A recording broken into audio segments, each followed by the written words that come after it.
Bismillah wassalatu wassalamu ala rasulillah wa ala alihi wa sahbihi wa man tabi'ahum bi ihsan ila yaumiddin. Amma ba'd. Ahlan wa sahlan, kembali lagi teman-teman semua kelas 4A yang saya cintai karena Allah ya. Insyaallah di hari ini ya, di hari Kamis ini kita akan membahas kisah lanjutan tentang hijrahnya para sahabat Nabi menuju Habasyah. Dan kali ini yang kita akan membahas adalah pembahasan di buku cetak kita di halaman 29 tentang kisah kaum musyrikin ya, kisah sujud ya, kisah sujud kaum musyrik ya. Kemudian ini adalah kisah hijrah kedua ke Habasyah ya. Yang pertama kita akan bahas pada hari ini adalah tentang kisah sujudnya kaum musyrikin. Kok bisa kaum musyrikin sujud ya? Ternyata ada kisahnya. Pada bulan Ramadan ya, di tahun yang sama, berarti tahun berapa? Tahun 5 dari kenabian. Rombongan pertama kaum muslimin telah sampai di kota Habasyah, telah sampai di negeri Habasyah. Lalu Rasulullah SAW pada waktu itu pergi ke Masjidil Haram. Pergi ke Masjidil Haram, yang biasa kita sebut sekarang dengan Ka'bah ya, dengan Ka'bah. So, jalan ya, Ka'bah. Dan pada waktu itu Rasulullah pun ya membacakan salah satu surat di dalam Al-Quran, yaitu surat An-Najm. Surat An-Najm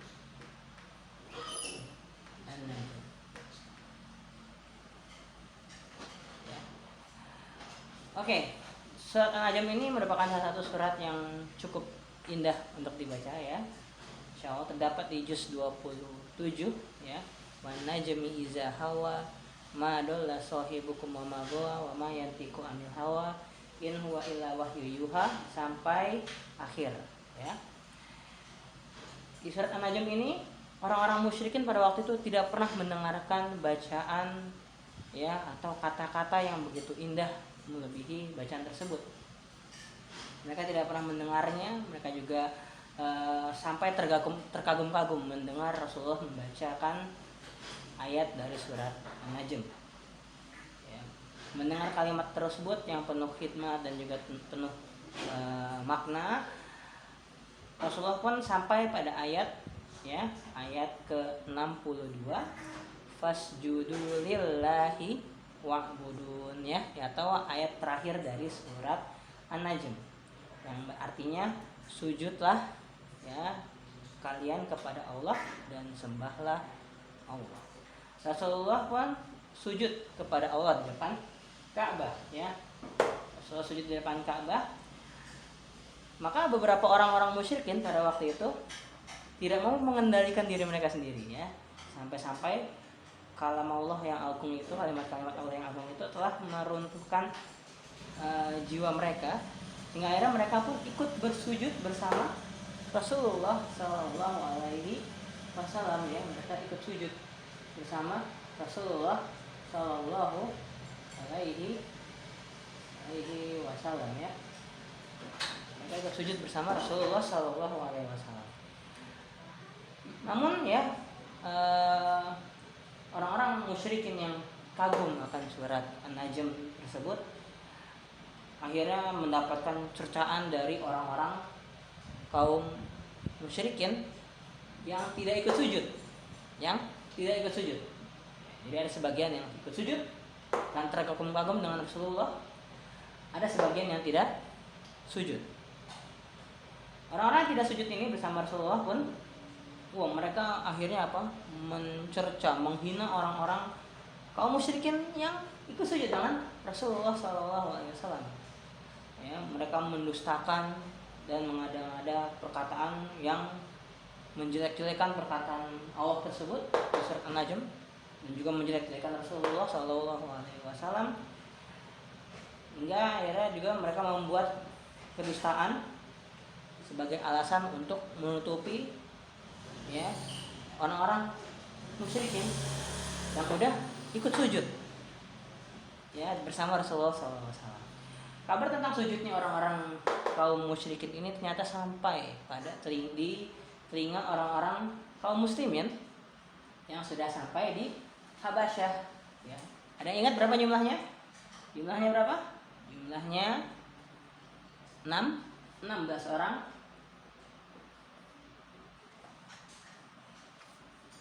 12 laki-laki dan 4 perempuan. Ya, di Habasyah ini mereka mendengarkan kabar tentang sujudnya orang-orang musyrikin yang menjadi gambaran mereka berpikir bahwa orang-orang musyrikin sudah banyak yang masuk Islam ketika mereka sudah sampai di Habasyah. Mendengar kabarnya itu dan mengira bahwa banyak orang kaum musyrikin yang sujud, ya, yang ikut masuk Islam. Akhirnya mereka apa? Mereka pun ya kaum muslimin yang ada di kota Habasyah, ya, akhirnya pulang dari Habasyah, ya, pulang untuk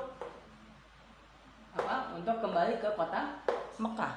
Namun ternyata ya yang mereka pikirkan tidak sesuai dengan harapannya, ya. Ternyata harapannya tidak sesuai, ya, karena kenyataannya adalah justru ya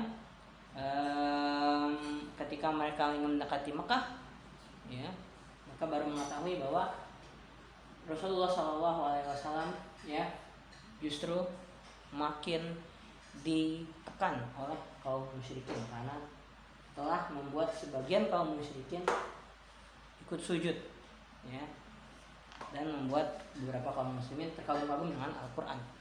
Karena orang-orang musyrik, orang-orang kafir pada waktu itu sangat benci melihat kaum muslimin yang berhasil membuat orang-orang musyrikin masuk Islam.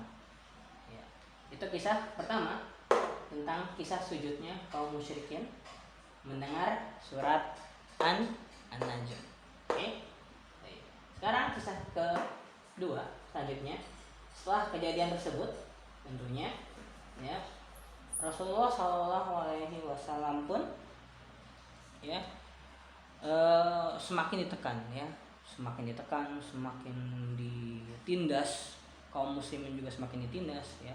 Bahkan orang-orang muslim yang sudah sampai di kota Mekah pada waktu itu pun juga menyesal, ya, menyesal mereka balik ke Mekah. Ternyata kaum musyrikin belum masuk Islam. Akhirnya kaum muslimin ini mendapatkan perintah kedua, hijrah ke Habasyah. Oke. Dan perintah ini bukan semata-mata atau bukan bermaksud ya bahwa mereka itu ya menyesal gitu, ya, akhirnya mereka kesal dengan Rasulullah, tidak, ya. Justru mereka mengetahui bahwa ternyata Rasulullah itu sayang dengan mereka. Akhirnya mereka kembali mentaati perintah Rasul untuk hijrah kembali ke Habasyah, ya, hijrah kedua ke Habasyah. Baik.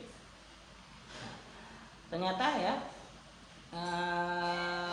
perjalanan menuju Habasyah yang kedua ini lebih sulit ketimbang perjalanan yang pertama, karena kaum musyrikin pada waktu itu lebih menekankan lagi pengamanan mereka, lebih mata-matai kaum muslimin, ya.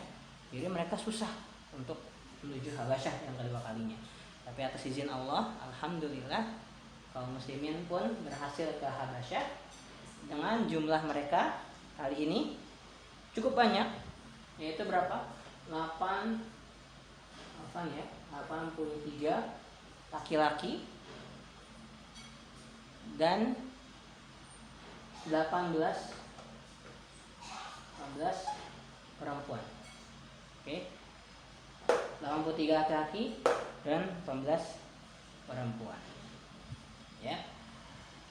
Dan kaum musyrikin sangat kesal ketika mengetahui bahwa di Habasyah kaum muslimin itu sangat dilindungi, ya. Mereka bebas untuk beribadah, mereka tidak dicerca, mereka juga tidak diancam, mereka enak beribadah di Habasyah, ya.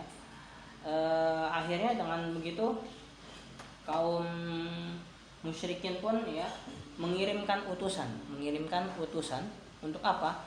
Untuk tawar-menawar dengan raja yang ada di Habasyah. Siapa? Ingat raja di Habasyah siapa namanya? Raja An-Najasi. Raja An-Najasi atau Raja Najasi. Oke.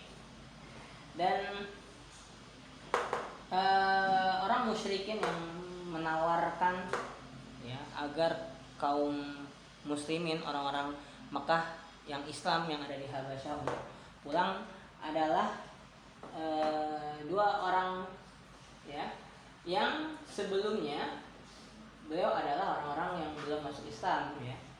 Jadi ada dua orang, yaitu Amr bin As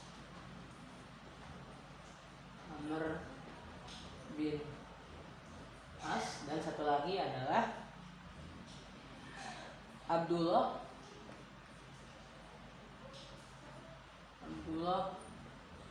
bin Rabi'ah bin Abi Rabi'ah. Dua sahabat ini ketika kejadian ini pada masa 5 kenabian, mereka keduanya belum masuk Islam. Namun di akhir-akhir Islam ya di masa berkembangnya Islam, ketika Islam sudah pesat ya, akhirnya kedua orang tersebut kita ketahui merupakan salah satu dari sahabat Nabi dan mereka kedua memeluk Islam ya. Tapi ketika mereka belum memeluk Islam ya, mereka menjadi utusan bagi orang-orang musyrikin untuk apa? Untuk datang ke Habasyah, kemudian meminta Raja Najasyi untuk mengembalikan orang-orang Mekah ini, orang-orang Muslim Mekah untuk balik ke Mekah. Namun Raja Najasyi menolak, ya. Raja Najasyi menolak. Kita tahu Raja Najasyi merupakan raja yang masuk Islam, ya. Akhirnya Raja Najasyi menolak permintaan utusan kaum Quraisy tersebut, kaum musyrikin tersebut, dan juga mengembalikan ya pemberian orang-orang musyrikin ya.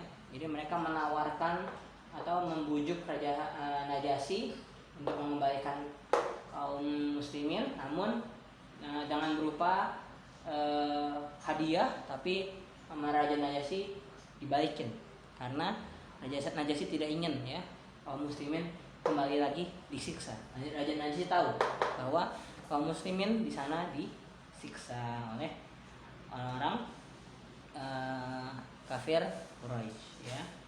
Jadi pada waktu itu perwakilan kaum muslimin Ja'far bin Abi Thalib ya menjelaskan dengan jujur ya kepada Raja Najasyi tentang keadaan orang-orang Islam ketika di Mekah. Akhirnya Raja Najasyi tahu bahwa ternyata kaum muslimin kalau di Mekah itu dicerca dan juga ditekan oleh kaum kafir Quraisy. Oke, sekarang adalah waktunya untuk ringkasan dari kisah-kisah yang telah kita sampaikan tadi. Oke. Dan Pak Fek akan memberikan sedikit dari mutiara faidah kisah sujudnya kaum musyrikin dan juga faidah dari hijrahnya kaum muslimin yang kedua ke negeri Habasyah. Yang pertama faedahnya adalah keutamaan sifat adil dan menjauhi kezaliman. Dan Nabi Muhammad SAW memilihkan pada kaum muslimin negeri yang pemimpinnya raja yang adil sebagai tempat hijrah mereka, agar mereka bisa berlindung dan juga bisa beribadah dengan baik ya di negeri tersebut. Tentunya negeri yang baik pemimpinnya, negeri yang bagus pemimpinnya akan membuat rakyatnya aman, tentram untuk beribadah dan lain sebagainya ya. Sebagai contoh negeri kita, alhamdulillah ya, kita di negeri yang aman, di negeri yang kita bisa sholat, itu yang paling penting, kita bisa beribadah dengan baik, itu yang paling penting ya.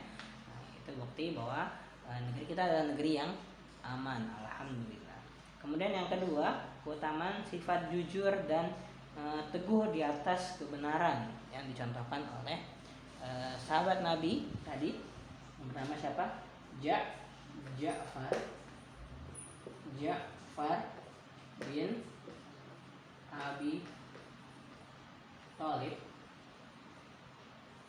ya, yang memberikan atau yang jujur, berkata jujur di depan Raja Najasyi tentang keadaan kaum muslimin yang selalu disiksa, yang selalu dianiaya di kota Mekah. Ya, akhirnya utusan kaum musyrikin pada waktu itu pun akhirnya tidak bisa membawa kembali kaum muslimin ke Mekah ya. Itu adalah bukti kejujuran ya, jujur ya di depan orang-orang yang berkata salah ya. Itu adalah satu keutamaan yang baik, yang berkata jujur ketika orang-orang berkata salah, atau dikata saat orang-orang berdosa. Memang sangat berat ya tentunya ya untuk berkata jujur ketika sedang ditekan ya. Tentunya itu hal yang sangat susah, dan makanya kejujuran adalah hal yang sangat tinggi ya. Oke, itu tadi kisah dari sujudnya orang-orang musyrikin, dan juga tentang hijrahnya kaum muslimin yang kedua.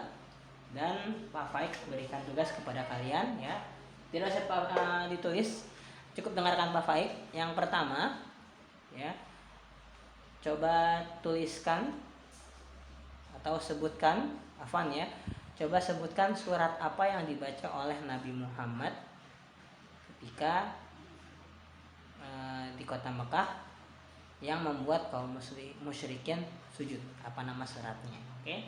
Kemudian yang kedua, coba sebutkan siapa nama utusan kaum musyrikin yang membujuk Raja Najasyi untuk mengembalikan kaum muslimin.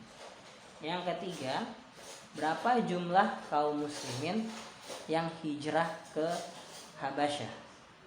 Dan yang keempat, coba tuliskan ayat terakhir di surat An-Najm ya, ayat terakhir di surat An-Najm. Oke, itu tadi 4 soal dari Pak Faik ya, afwan. Sepeda Pak Faik sudah mulai habis. Jadi tidak bisa menuliskan di papan tulis ya, qadarullah. Jadi nanti Pak Faik akan tuliskan juga di soalnya tersebut di akhir video atau nanti di kelas kalian ya. Oke, makasih untuk hari ini, dan Pak Faik harap ya Pak Faik bisa punya waktu agar kalian dan juga Pak Faik bisa bertemu, kita bisa sama-sama ya belajar langsung ya, tentunya tatap muka, baik dengan Zoom atau Google Meet ya. Doakan ya semoga Pak Faik bisa memberikan atau ada waktu tersebut ya untuk memberikan kepada kalian. Oke. Dan sementara ini masih lewat video dulu, nanti kita akan bertemu lagi secara langsung insya Allah ya. Pak Faik akan usahakan ya insya Allah. Oke. Syukran, jazakallah khair ya. Wabillahi taufiq wal hidayah. Assalamualaikum warahmatullahi wabarakatuh.